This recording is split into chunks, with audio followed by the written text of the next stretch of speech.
انا مش حابب ان انا اتكلم عن امام عاشور خلاص، لان هو خد اللي فيه النصيب مني. اتكلمت عليه كتير. دلوقتي جه الوقت اللي نشوف فيه امام عاشور. نفس الكلام انا اتكلمت على زيزو، جه الوقت اللي عايزين نشوف زيزو. جه الوقت اللي عايزين نشوف اللعيبه الكبار، الاسماء الكبيره تبقى موجوده في الملعب، دي يليق اسمها بالامكانيات بتاعتها جوه الملعب. كل اللعيبه ورينا نفسك في الملعب، ورينا امكانياتك في الملعب عشان نطلع نتكلم عليك. بتمنى ان اللعيبه دي تركز، بتمنى ان اللعيبه نشوفها على قد الامكانيات بتاعتها، نشوفهم بيتالقوا في الملعب. امام عاشور خلاص هو بقى الملعب، خلاص الناس اتكلمت والجمهور زعلان منك واحنا اتكلمنا عليك وخسرت المنتخب وخسرت ناس كتيره جدا زعلانه منك على لان امكانياتك عاليه جدا. عندك الملعب بقى، يلا الملعب مفتوح قدامك زي ما بيتقال، ورينا عندك امكانيات. عندك امكانيات، لعيب كويس، لعيب كويس. الكواليتي بتاع ادائك جوه الملعب كويس، ماشي. هنقعد بس نقول كويس وخلاص، ولا ده بيكمل ادائك في الملعب؟ رد على الناس اللي انتقدتك، مش انا انتقدتك، رد عليا. زيزو مش زعلان، رد عليا في الملعب، ورينا امكانياتك. عمر جابر انت مش زعلان من كابتن حسام، رد عليه في الملعب. عمر كمال عبد الواحد انت مش زعلان ان كابتن حسام ما خدكش، رد عليه في الملعب. حسين الشحات، ناس كتيره جدا بتتكلم على حسين، وانا قلت ان حسين شحات في الفتره الاخيره المستوى بتاعه ما يخلوش يروح منتخب. حسين ورينا. اللعيبه ياسر ابراهيم مش عايز تروح منتخب، انت مش كنت في لعيب في منتخب، ورينا. امام عاشور ورينا. اكرم توفيق مش احنا قلنا لا ما ينفعش يروح منتخب، ورينا في الملعب. يا جماعه اللي بيننا وبينكم ملعب، ورينا ادائك في الملعب. هتلاقي جمهور وهتلاقي اعلام وهتلاقي ناس كتيره، حتى لو ما حدش عايز يتكلم عليك الحمد لله.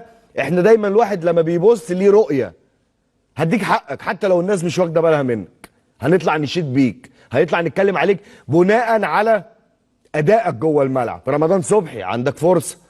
ابراهيم عادل مش اتكلمنا على ابراهيم عادل ان انت لعيب كويس؟ كمل كمل. مصطفى فتحي كمل. اللعيبه اللي عايزه تبقى في المنتخب يا جماعه وعايزه يبقى ليها دور، ورينا الملعب. بيني وبينكم الملعب، بيني وبين اي لاعب في مصر ملعب، بيني وبين اي حد في الجهاز الفني ملعب، بيني وبين حتى الجمهور ملعب. مش هجامل حد ولا هنا ولا هنا. حضرتك تختلف معايا تتفق معايا، كل التقدير والاحترام. عشان كده الحمد لله لما بنيجي نتكلم كلامنا بيوصل. بيزعل، انا عارف ان كلامي بيزعل دايما، بس انا مش هجامل حد، والله ما بجاملش حد في الشغل. عليك حق يا ابراهيم يا سعيد، الملعب هو الفيصل، والملعب هو الحكم، والملعب هو اللي بيحكم على اي لاعب سواء مستواه كويس او مستواه سيء. الكرة بقت ملعب، والكرة بقت ارقام، والكرة بقت احصائيات. انت عملت ايه في المباراة؟ زيزو او امام عاشور او اي لاعب تاني، الملعب هو اللي هيحكم عليك. السوشيال ميديا مش هتحكم عليك. ان انت تطلع تعمل فيديو او تتكلم او تقول كل ده ملوش اي قيمة. ادائك في الملعب بس هو اللي هيحدد مستواك، وهو اللي هيحدد قيمتك. اتنين لعيبه كبار جدا، ولكن بكل اسف زيزو مع المنتخب غير زيزو مع الزمالك. مع المنتخب لسه زيزو ما عملش حاجه، اما امام عاشور فانشغل الفتره الاخيره بالسوشيال ميديا وبالحفلات وبالسهرات على حساب نفسه، وكلنا شفنا اداؤه الهزيل في كأس السوبر الافريقي.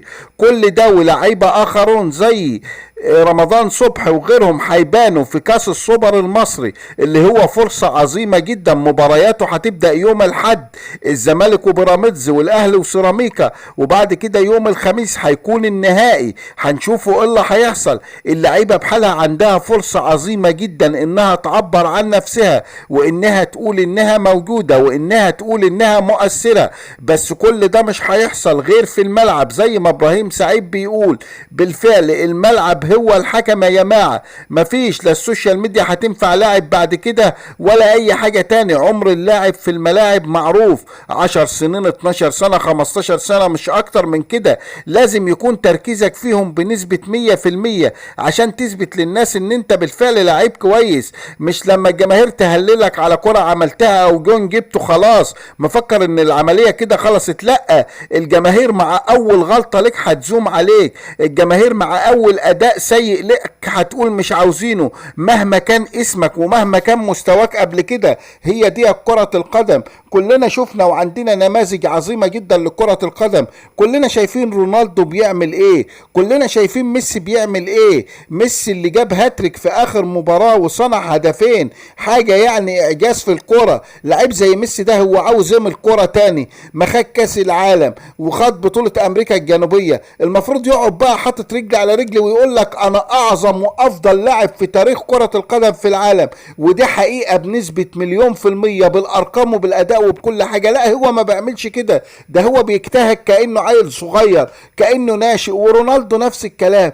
واحنا هنا اللعيب اللي يجيب جون، اللعيب اللي يعمل لعبة حلوة تلاقيه مسبسب لك شعره، تلاقيه عمال يحضر حفلات فنانين، تلاقيه صاحب مراته معاه في كل حتة، تلاقيه في اماكن ما ينفعش يقعد فيها، تلاقيه بيسهر بالليل الساعة 1 والساعة 2 والساعة 3. ده كلام فارغ، ده ملوش علاقة بالكرة خالص. الالتزام والانضباط هي اهم حاجة، هي اللي هتخليك تقدر تقف على رجلك. كلنا شايفين محمد صلاح، عمرك شفت محمد صلاح في مكان شمال مثلا؟ عمرك شفت محمد صلاح سهران بالليل الساعة 1 ولا الساعة 2 بالليل؟ عمرك شفت محمد صلاح بينزل فيديوهات خايبة مثلا وصاحب مراته وراه في اي حتة؟ ده ما بتظهرش الا في نهاية الموسم، في نهاية الدوري الانجليزي، الاحتفال اللي بيكون بعد اخر مباراة بيكون فيها جميع ازواج اللاعبين. غير كده ما بتلاقيش مرات محمد صلاح في حتة. الكرة في الملعب، الكرة في النجيل الاخضر. امام عاشور وزيزو لازم تبقى الاستفادة منهم اكبر من كده، سواء مع الاندية بتاعتهم سواء مع منتخب مصر. انما بصراحة ما فيش، يعني امام عاشور تم استبعاده وزيزو ادى اداء سيء جدا رغم غياب محمد صلاح. وقلنا زيزو بقى هيتألق ضد موريتانيا هناك وبيلعب في مكانه، بصراحة ما عملش حاجة والناس الزملكاوية بتزعل، انما دي حقيقة واضحة زي الشمس. اللعيبة دولت لازم يجتهدوا اكتر، لازم يشتغلوا على نفسهم اكتر، خاصة امام عاشور لازم تبذل مجهود اكتر، ولازم يبقى عندك كفاح اكتر. شكلك غيرت شكل شعرك وده تمام، ده اول مرحلة، ولكن اجتهادك ومجهودك وعضلاتك وجسمك وصحتك وتقدر تقف على رجلك في الملعب وتقدر تعمل تاكلينج وتقدر ترجع امام عاشور بتاع زمان. زي اول ما جيت الاهلي، اول ما جيت الاهلي كان ادائك عالي جدا، بعد كده انشغلت بتفاهات وهيافات ملهاش اي علاقة بالكورة. نتمنى ان انت ترجع تاني وزيزو يرجع تاني وكل اللعيبة الكويسة ترجع تاني، عشان ده هيكون فيه فايدة كبيرة لمنتخب مصر. بالتوفيق ان شاء الله للاربع فرق المشاركين في السوبر في الامارات، ويقدموا كرة حلوة ويقدموا كرة جميلة، والناس بتتفرج علينا الدول العربية يشوفوا ان عندنا كرة يا جماعة. احنا مصر. رجاء الاشتراك في قناتي وتفعيل الجرس. شكرا لحضرتك.